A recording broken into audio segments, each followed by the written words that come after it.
네, 안녕하세요, 공주님. 안녕하세요, 건물주입니다. 네, 요즘 부동산 시장이 안 좋다라는 생각 또 주워들어만 있는데, 그래서 정말 이게 어려운 건지 궁금하거든요. 실제 경매 시장의 분위기가 어떤지 좀 답 좀 해주실 수 있을까요? 일단 뭐 부동산 경매로 봤었을 때는 뭐 특히나 이제 또 제 구독자분들이 다가구 관련해서 관심 있으신 분들이 많으니까 다가구로 좀 한번 말씀드려보면 어떨까 싶어요. 좋아요. 일단 제가 최근에 법원을 갔어요. 법원을 월요일 날 제가 갔었는데 그때 다가구 물건에 한 물건에 33명이나 들어왔습니다.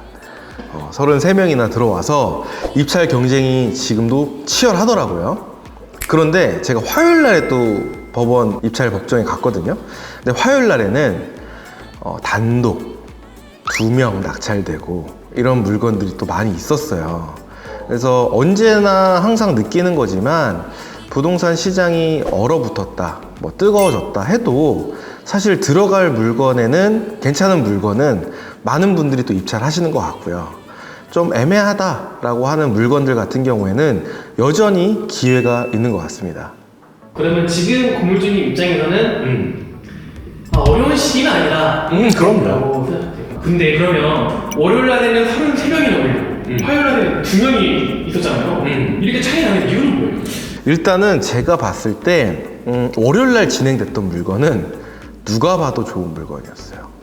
누가 봐도 좋은 물건이고 탐난 물건이었다 보니까 그 물건 하나에 사람이 전부 다 몰린 거죠. 입찰 경쟁이. 근데 그 물건을 제가 거기서 현장에서 봤거든요. 근데 컨설팅이 이제 들어갔어요. 근데 아무래도 실제로 아파트나 빌라 같은 경우에는 컨설팅 의뢰하시는 분들이 그렇게 많지는 않아요. 근데 다가구 투자에서는 컨설팅에 맡기시는 분들이 굉장히 많거든요. 일단 많은 이유가 일단은 덩어리가 크잖아요. 그러니까 권리 분석이 어렵다. 그리고 권리 분석을 할 때 아파트는 한 명만 우리가 분석을 하면 되지만 다가구는 여러 명 분석을 해야 되니까 권리 분석상에 또 문제가 생길 수도 있겠다.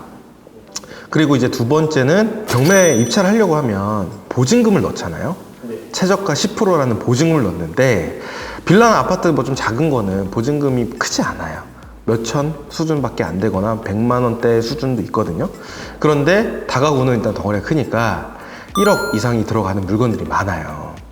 그러니까 그런 것 때문에 이제 컨설팅에 의뢰하시는 분들이 많은데 이 컨설팅이라는 구조가 뭐냐면 낙찰을 받아야지만 수수료를 줘요. 얼마큼 주나요? 감정가의 뭐 1.5%? 이런 형태로 보통 주는 걸로 제가 알고 있어요. 그런데 낙찰을 받아야지만 컨설팅 업자분께서 돈을 받을 수 있기 때문에 싸게 낙찰을 받으려고 할까요? 높게 입찰하려고 할까요? 그렇죠. 높게 입찰을 해야지만 수수료를 받을 수 있죠. 그래서 좀 높게 되는 경향이 또 있습니다. 근데 이제 월요일은 제가 알기로 이제 컨설팅 하신 분이 이제 낙찰을 받아 가신 걸로 알고 있어요. 그리고 화요일은 월요일에는 많이 달랐던 건물인가 봐요. 일단은 화요일 날 진행된 거는 월요일 날 물건보다는 조금 떨어지는 입지의 물건이라고 보시면 돼요. 제가 예전에도 한번 영상에서 말씀드렸는데 A급 물건에는 경쟁이 심해요. 근데 결국에 A급 입지를 하더라도 내가 얼마에 사느냐가 중요한 거거든요. A급 입지를 내가 비싸게 받으면 B급, C급이 돼버려요. 근데 이제 B급은 사람들이 누가 봐도 얘 좀 애매한데? 라고 하니까 입찰을 안 하는 거죠. 그래서 이 B급 물건이 화요일 날 있었어요. 그래서 더 저렴하게 낙찰을 받을 수 있다고 생각을 하는데 사실 어떻게 보면 내가 연구를 안 해서 그렇지 연구를 하면 그 물건도 충분히 좋은 물건이거든요. 근데 일단 연구도 안 했고요. 그리고 두 번째는 우리가 이제 경매 입찰을 하려고 하면 법원에 가야 되잖아요. 그러면 이제 회사 다니시는 분들 같은 경우에는 월요일 날 휴가 내는 건 괜찮아요. 토, 일, 월 이렇게 쉬니까. 근데 화요일 날 휴가를 내고 법원을 가기에는 시간이 좀 애매한 부분들도 있어요. 그래서 화요일 날이어서 또 입찰 경쟁이 떨어진 것도 있고요. 또 마지막 가장 큰 게 있는데요. 다가구 경매 물건이 법원에서 다 다르잖아요. 뭐 서울 법원도 있고 부산 법원도 있고 대전 법원도 있고 다 달라요. 근데 그 한 법원에서 다가구 주택이 많은 물건을 진행하는 날이 있어요. 하나만 진행하는 날도 있고. 그럼 하나만 진행하는 날이면 하나에 몰리죠. 근데 여러 개 진행을 하잖아요. 그러면 그 관심들이 다 나눠져요.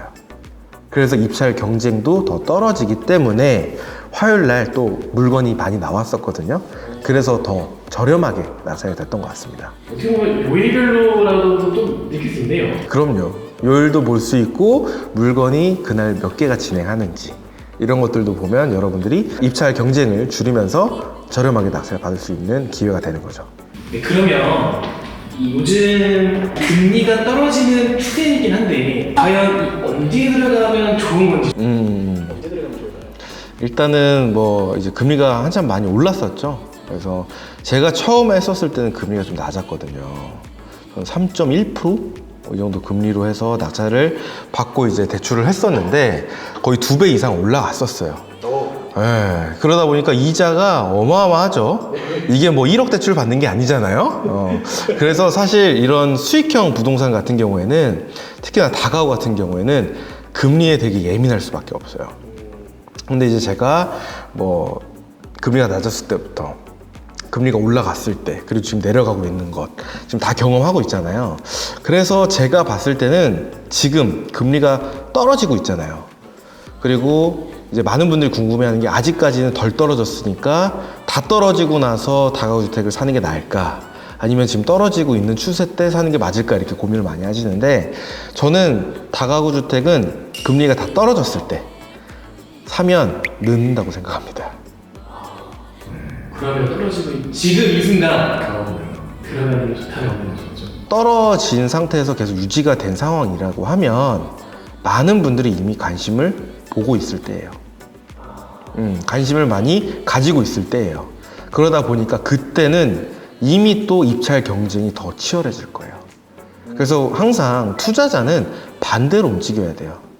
우리 그런 거 있잖아요. 비트코인도 올랐을 때 보통 사죠. 떨어지면 팔죠. 주식도 마찬가지죠. 우리는 거꾸로 해야 되는 거예요. 항상 돈을 벌기 위해서는.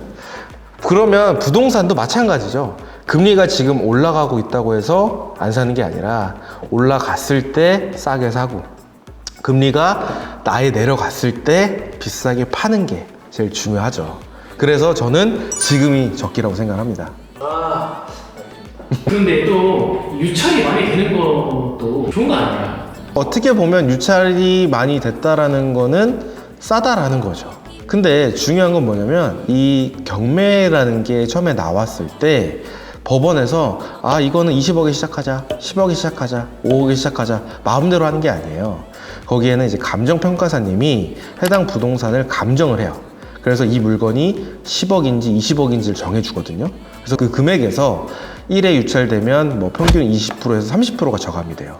10억이면 한 번 떨어지면 7, 8억 정도 되는 거고 한 번 더 떨어지면 이제 5억이 되는 거거든요. 근데 여기서 중요한 건 뭐냐, 이 감정 가격은 시세가 아닙니다. 시세라는 건 변동이 될 수 있거든요. 근데 이 경매가 나오는데 절차가 보통 평균 1년 정도 걸려요. 그럼 1년 전에 감정을 한 거죠.